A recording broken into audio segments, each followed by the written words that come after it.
장은 위원님 질의해 주시기 바랍니다.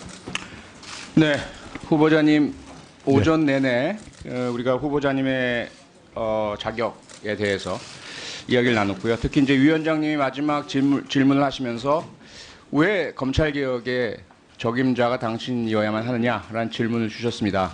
그 질문에 대한 답을 좀 제가 이제 하나씩 여쭤보기로 할 건데요. 그 전에 우선 저는 개인적으로 후보자님과 함께 지금까지 공개된 것만으로도 우리는 많은 시민들과 학생들에게 죄를 졌다라고 생각을 합니다. 저도 같이 회초리를 맞겠습니다. 무엇보다도 공정한 세상을 약속드렸고요. 그리고 깨끗한 정치를 약속드렸습니다. 그런데 우리 문재인 정부 출범 이후로 물론 최선을 다하고 한계는 있긴 하겠지만 실망을 끼쳐드리는 일들이 꽤 많았고요. 여러 우리 관련 정치인들의 불법 행위로 기소되거나 현재 재판 중인 경우들도 꽤 많습니다. 그래서 그런 모든 부분들을 포함해서 특히 조국 후보자는 더더군다나 깨끗한 정치 내지는 깨끗한 개혁의 상징이었습니다. 그중에 한 분이었고 다른 사람들에게는 무척 신랄하고 날카로웠고요. 그랬던 분이기 때문에 더더욱이나 그 인사청문회를 통해서 완벽할 수 없는 인간 그 사생활과 살아온 이력들이 다 드러나면서 공개될 수밖에 없는 그 부끄러운 모습들, 말과 다른 모습들, 공정하다고 볼 수 없는 여러 가지 처사들, 이 부분들에 대해서 국민의 분노는 전 당연하다고 생각을 합니다. 그래서 이 부분에 대해서는 저도 마찬가지이기 때문에 함께 좀 책임을 짊어지도록 하겠습니다. 그에 대한 소회는 뭐 계속 그 기회가 있으실 테니까 말씀을 하시고요. 조국이 왜 적임자인가에 대한 그 부분을 좀 짚어보겠습니다. 그래서 사적인 부분은 조금 미루고요.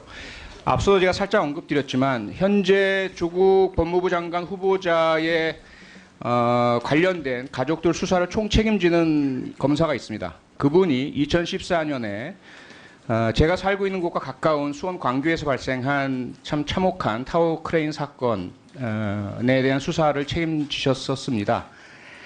기사가 사망을 했고요. 과연 사망하신 분의 과실이냐 아니면 타워 크레인의 장비의 문제냐 그리고 이 문제가 있는 장비를 알고 있으면서도 방치한 업체의 책임이냐 상당히 중요한 수사였는데요.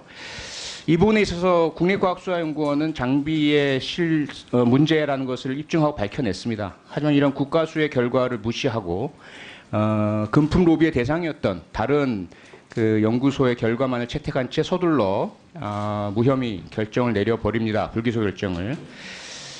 2014년에 법무장관이 만약에 검찰 출신이 아니고 검찰과 가깝지 않고 매 눈으로 이 억울함을 살펴볼 수 있는 분이었다면 이렇게 되지 않았으리라 생각을 합니다. 그래서 물론 아직 가정이긴 하고 예비이긴 하지만 어쨌든 검찰과 한 솥밥을 먹은 분이 아니어야만 어쨌든 이런 문제로부터 자유롭다. 그래서 첫째 적임자다라는 말씀을 드리고 싶고요. 두 번째, 다음.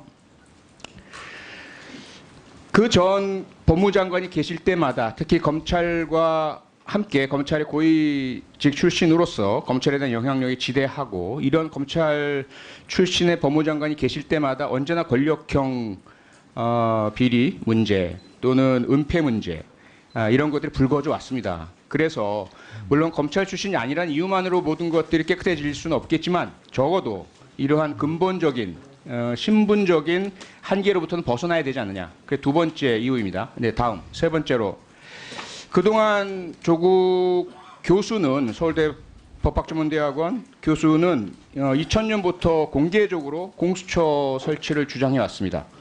논문을 통해서도 여러 차례 밝혔고요. 그리고 정치검찰에 대한 비판, 검찰개혁 주장을 해왔습니다. 물론 앞서 후보자가 말한 것처럼 후보자만이 적임자는 아니고 더 훌륭한 예를 들어 안경환 교수 같은 분은 더 훌륭하다고도 볼 수 있겠죠. 연륜도 많으시고 학식도 풍부하시고 그런데 결국 그분도 전방위적인 가족 털기와 공격, 허위 사실로 인한 아들의 성폭력 의혹 결국은 사퇴하시고 법정 소송을 했고요. 승소를 하셔서 지금 현재 이 안에 계시는 야당 국회의원들이 서울중앙지법으로부터 3,500만 원의 배상 결정을 받게 되었습니다. 그러한 과정을 거쳐서 떨려나셨습니다. 조국 후보가 말하는 것처럼 조국 후보보다 더 낫고 더 훌륭하고 더 적임자인 분들이 물론 계시겠지만 그분들이 첫째로 응하지 않으신다는 거죠. 그러한 신상털기 가족 괴롭힘 당하고 싶지 않다는 것. 그리고 용기 내서 오신다 하더라도 아마도 버텨내기 힘드실 것이다라는 것. 그래서 나서 준 것만으로도 적임자일 수밖에 없고 이 분야에서는 전문가다라는 거죠. 그다음 지난 정권에서 발생했던 이 법조 카르텔의 사법농단 너무 깊고 너무 좀 가슴 아픕니다. 대형 로펌, 꼭 김앤장만은 아니죠. 대형 로펌들마다 사실은 그 클라이언트가 가지고 있는 돈의 힘 때문에 그들을 위해서 일할 수밖에 없고 그 반대편은 때로는 너무 힘없는 우리 국민일 수도 있고 역사적인 피해자일 수도 있고요. 여기에 그들이 가진 법조 경력과 카르텔의 힘 때문에 검찰이든 법원이든 동조한 이런 정황들이 많았지만 이번에 사법농단 이것이 실제로 확인된 최초의 사례입니다.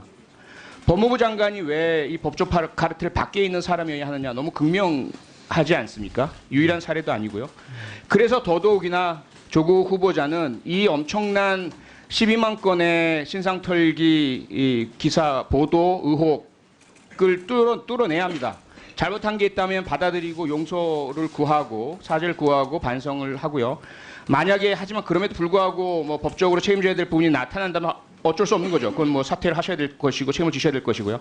그래서 저를 포함한 사법개혁이나 공정한 세상, 깨끗한 세상을 바라는 사람들의 이 간절한 희망은 욕심이 아니고 그리고 무조건이 자기 편 들기가 아니라 어쨌든 일방적이고 조직적이고 권력적인 공격으로부터는 지켜드리겠다. 하지만 스스로의 적격성은 스스로 입증하셔야 된다 이겁니다. 그래서 오늘 반드시 진솔한 답변으로 많은 의혹들을 해소해 주시기 바라고 적임자임을 입증해 주시기 바랍니다. 왜 적임자인지 본인 입으로 좀 말씀 좀 부탁드리겠습니다. 네, 표창원 의원님이 모두에 말씀하셨던 그런 공정한 세상이라는 문재인 정부의 모토에 제가 많이 미흡하다는 점 너무 송구합니다. 다시 한번 사과 말씀드리고요. 지금 표 의원님께서 말씀하셨던 것처럼 이제 검찰 개혁을 하려면 첫째 검찰 출신이 아닌 게 맞다라고 생각이 듭니다. 그렇지 않게 되면 검찰의 이익을 반영할 수밖에 없는 검찰 개혁은 의미가 없다고 생각하고요. 그리고 두 번째 말씀하셨던 이 법적 카르텔로부터 자유로운 사람이 할 때 그 법원과 검찰과 또는 뭐 권력과 등이 유착하는 것을 막을 수 있다라고 봅니다.